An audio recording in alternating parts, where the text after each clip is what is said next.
cocktail sessions, educational and inspirational talks from experienced startup founders, entrepreneurs, and thought leaders. I'm going to sit for my talk since I have to hold the mic and try to just talk a little directly to you all.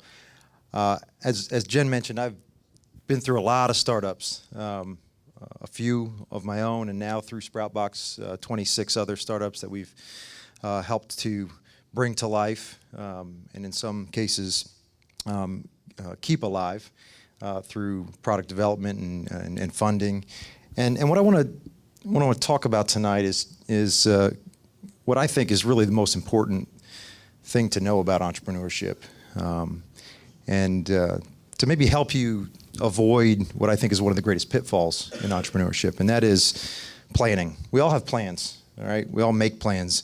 Whether you're the type of person that thinks it's important to write out a 20-page business plan, or whether you're the type of entrepreneur who says never write a business plan, whether it's written down or whether it's in your head, we're always planning. We're always trying to figure out what the next move is, what the strategy should be. And recently we've heard a lot of talk about pivoting. This is kind of the thing that the answer to planning was to be able to pivot. But I think even pivoting is really sort of a short sell of what it really takes to be successful in entrepreneurship. My favorite definition of entrepreneurship is one from Harvard Business School professor Howard Stevenson, who says that entrepreneurship is pursuit of opportunity without regard for resources currently under control.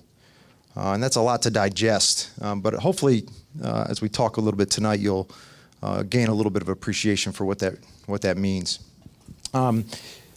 When startups fail and you ask an entrepreneur, why did your company fail, you always hear the same answer. Well, we just weren't properly capitalized to be able to execute on our plan, or some will just tell you, well, we just ran out of money.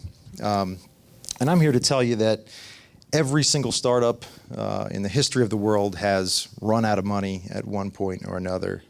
And I want to tell a little story tonight about a recent situation in my portfolio that just happened just like this. Not 4 weeks ago, I was faced with a really, really dire situation. We had finished investing out of our third fund about a year ago. It was a small fund. We make seed stage investments, so it was about $1 million fund. And we had made a big bet on one company, a music streaming company called Earbits.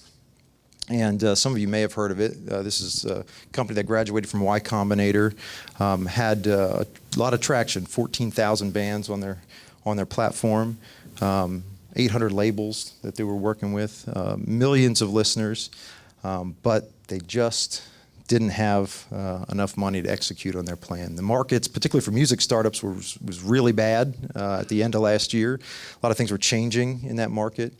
And early in the year, we decided that we wanted to just sell the company.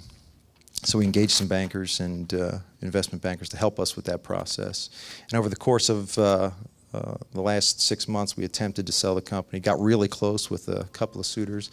But in the end, we just didn't get an offer. And for me, this was really bad news. My future as a fund manager was in serious peril because I had made a big bet on a company. A third of the fund was about to go to zero. We had stopped fundraising and focused on selling the company. If that didn't happen, my chances of producing a return on that fund were pretty slim. And I told my wife, I may have to go get a new job. This startup thing just may not work out for me. And luckily, she's been around long enough to know that that's just crazy. And she told me, just get out there and fix it. But it just didn't seem like that was possible. And ultimately, we just hit the end of the runway. And we literally shut down the service. Took the website down, took the apps out of the App Store, and went home to cry in our beers and lick our wounds. And lo and behold, the very next day, the phone started ringing. And we got a call from a company, and 24 hours later, a term sheet from that company to buy Earbits, and I can't disclose all of the details, but because the deal's not finalized yet. But this may end up being our greatest return on investment yet. In the matter of 24 hours, absolute despair to our greatest return. And it was all because there was one artist who had their music on the platform, who was working with a company that was not on our radar or the radar of our bankers, who cared enough and had a great enough experience working with the service and got so much value out of the service that they drove their partners to make this acquisition offer. So if you all have read Delivering Happiness, right? You all have, right? Everybody has, right? You'll know that even Zappos had some of these sort of near-death experiences. And really, every startup has these same sort of near-death experiences. The only difference is sometimes the story ends with a turnaround. And sometimes the story ends with, I just gave up and moved on. And that really is the only difference. Another thing that Tony writes about in Delivering Happiness is some of the analogies between the game of poker and entrepreneurship. And I think that's really appropriate. If in the game of poker, particularly in tournament poker, one of the you certainly need skill and you certainly need luck, but the real name of the game is just survival, right? Be the last one standing. And some people say that poker is just hours of boredom interrupted by moments of sheer terror. And that's really a lot like entrepreneurship. It's just being ready and still being in the game when those opportunities come along and being ready to pounce on them. So I really want to encourage you, particularly those of you who are entrepreneurs, and whether you're facing that near-death experience or just starting up, to stop spending your time planning and thinking about what your plan should be. Spend your time thinking about what you want your story to be. Thank you.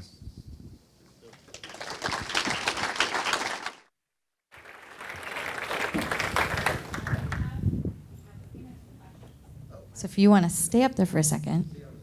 Had a schedule. All right. So do we have any questions for Brad? I'm going to start with one. Where did your Twitter handle come from?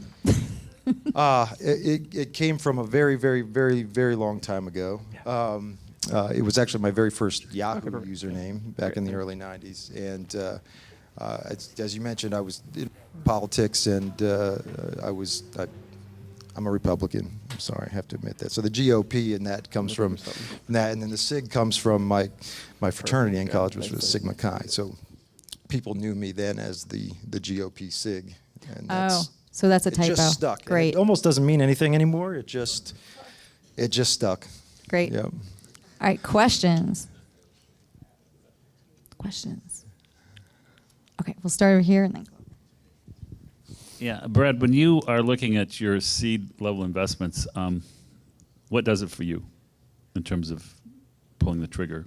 Yeah, a great question. And tying right in with the story I just told, I want to invest in entrepreneurs who have absolutely no quit in them whatsoever, who, when the hard times come, I know that they're passionate enough about their business, and not just the company, but about what they're providing to their customers. I mean, ultimately, that's what it boils down to. You have to get such pleasure out of the value you're providing to customers that you don't even care what the P&L or the balance sheet says. You just keep going.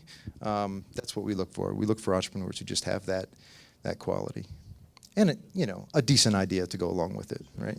I'm going to go over here. Mr. Joe Corbett.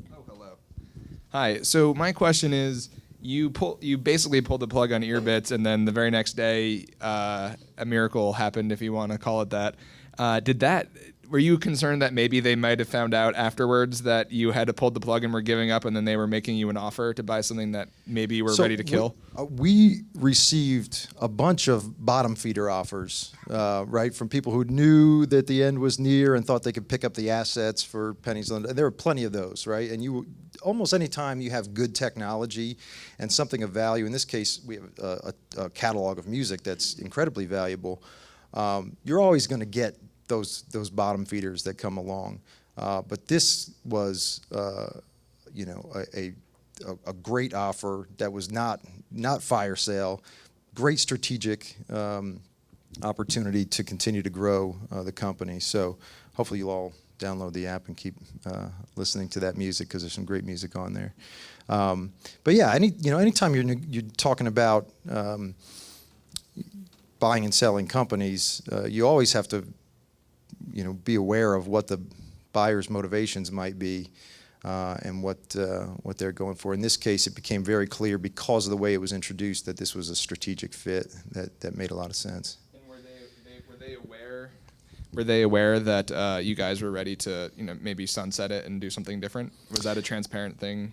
Well, yeah, we had actually already sent out a message to all of the artists that were on the platform and all the listeners saying, we're shutting down. Let us know if you want a refund. I mean, it was that close to the end, and we had hoped maybe to sell the assets, sell the technology, offload the catalog to somebody else who would do something with it, and then lo and behold, these guys really saw not just the value in the assets, but the value in the team and the passion that they had, and wanted to continue to run with that. Well, congratulations. Thank you. Question over here. Great talk, Brad. Oh, thank you. So the facts can't be denied. 9 out of 10 startups eventually fail. It's just the facts of entrepreneurship. Mm-hmm. So in your mind, when is the appropriate time to raise the white flag, toss in the white towel, and say, hey, we gave it a good go, but it's time to move question. on? So, I mean, obviously, this is where it starts to get sensitive, right? Because you hear a lot of people talk about how we need to really embrace and celebrate failure, and to a degree, that's true. We need to celebrate risk taking, and an inherent part of risk taking is that sometimes you fail. The flip side of that is most people who fail have no idea how close they are to success when they pull the plug, and that's why I say just staying in the game is a big piece of it. That doesn't mean you should continue to, there are certain businesses that just don't work. I mean, the economics don't work, right? And if your experience shows you that the business can't work, or that customers don't want your product, then you should not continue to waste good money on that. But ultimately, at the very end, startups fail when founders quit. And that's it. And that's not to say that you should never move on. Sometimes there is a better opportunity, but it's not enough to just say, well, we ran out of money, right? Every startup on day one has no money, right? Zero, right? So at worst, you're back where you started, right? And if you still have a good idea and you still have that passion, and there's a market for your product or service, that's not a reason to quit. Right? That's a reason to recharge and keep going. But yeah, if experience proves that the model doesn't work, then sure, raise the white flag, as you say, or move on to a better opportunity. And I think it's great. You'll see this sometimes where companies actually return money to investors when they shut down, because it becomes clear, and that's the right thing to do, right? We all make mistakes, right? We don't always get it right, and if you know it's just not working, then move on. But just concern or fear about resources currently under control is not a reason to quit. Any more questions? I can't see any. I actually have one last question. Bloomington, can you tell us anything about the startup community and just kind of what it's like building a company in Bloomington? Yeah, it's a great town. How many of you have been to Bloomington, Indiana? All right, wow. Sweet. So Bloomington is the home of Indiana University, and Hoosiers. Great town. So, I got to Bloomington in 1993 and just fell in love with the town. And it just has all of the elements that you need for a great startup scene. It's got a tremendous creative community. We've got #1 public business entrepreneurship program at the Kelley School of Business, #1 public music school, the Jacobs School of Music. So you have this combination of just great creative energy and good business sense, and just a great place to live. And really what had been lacking was just community, was organization. For years, there were all these entrepreneurial, creative types around. They just weren't interacting, and there wasn't any organized capital. And so that's what we set out to do with Sproutbox, is really to just be the center of that community and help create a sort of risk-mitigated way for local money to start finding its way into startups. And through that, we've been able to really keep a lot of that talent in town and start to now see some of those little startups grow into companies of significance. All right, well, everyone please give Brad a round of applause. Thank you. Thank you.